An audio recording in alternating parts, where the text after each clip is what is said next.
Olá, graça e paz, dando continuidade ao relato de Francisco, que está no livro O Caminho da Fé, de Jean Stier. Então, vamos lá. Depois, então, que a equipe de missionários deixou Uganda, a cidade, né, o país foi tomado, então, pelas forças rebeldes da UNITA. E ali não havia como se comunicar com as pessoas daquela cidade. E Francisco ficou fora do ver e do ouvir, mas não das mentes dos missionários, dos jocumeiros. E oraram muito por ele e pelos outros também. Então, 2 anos depois, na cidade onde eles estavam, né, na cidade costeira de Benguela, a equipe estava então pregando o evangelho e alimentando aqueles que haviam se tornado refugiados ali. E então eles ajudaram a construir cidades inteiras de tendas para os refugiados. Também havia criado redes de voluntários das igrejas da região. E então, no auge do programa, mais de 30 mil pessoas estavam sendo alimentadas em 98 centros, né, que aqueles missionários estavam ali trabalhando. Então, eles criaram programas de discipulado, também foram iniciados, e tinha também os primeiros missionários angolanos. E o autor deste livro, Jean Stier, ele estava na cidade visitando então a equipe e ministrando a eles também. Então, certo dia, eles souberam a notícia que Francisco havia chegado de Uganda e estava ali em Benguela. Ele estava no quintal e queria falar com o Jean Stier. E ele foi então imediatamente, e ali, né, eles se confraternizaram, se abraçaram, e eles sentaram ali, então, em os bancos, e estava ali no escuro, num calor, junto, e ele estava também acompanhado de um sobrinho. E então foi perguntado, né, para ele o que havia se passado com eles, né, quando a equipe teve que deixar Uganda. Então, sim, sabemos que Francisco foi preso logo que a equipe deixou Uganda.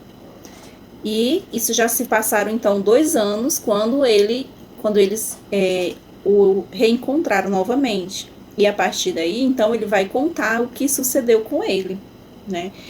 E, como nós sabemos, né, ele foi preso.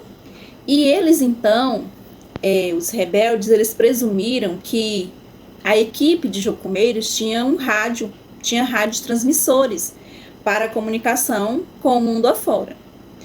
E aí eles então usaram o Francisco, né, tentaram usar o Francisco para então descobrir se existia esses rádios transmissores, né, e eles vasculharam todos, e então eles decidiram que ele não tinha rádio nenhum, né, onde estava escondido. E por 2 semanas, então, eles bateram no Francisco e torturaram, então, buscando essas informações sobre este possível rádio transmissor. E eles foram, então, à casa dele, destruíram toda a casa, cavaram buracos na parede, no piso. E o autor do livro fala, né, que talvez, se Francisco realmente tivesse então um rádio, ele teria deixado escapar, então teria entregado, né, devido às torturas. Entretanto, não havia esse rádio e a equipe nunca teve este equipamento, certo?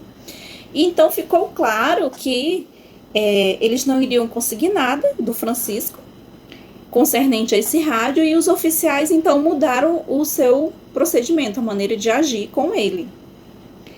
E aí eles falaram com Francisco que, dado o fato dele ser um líder da comunidade, e já que o governo de Luanda não o prendeu e nem o torturou, só podia crer que ele fosse um agente de governo, né, do governo.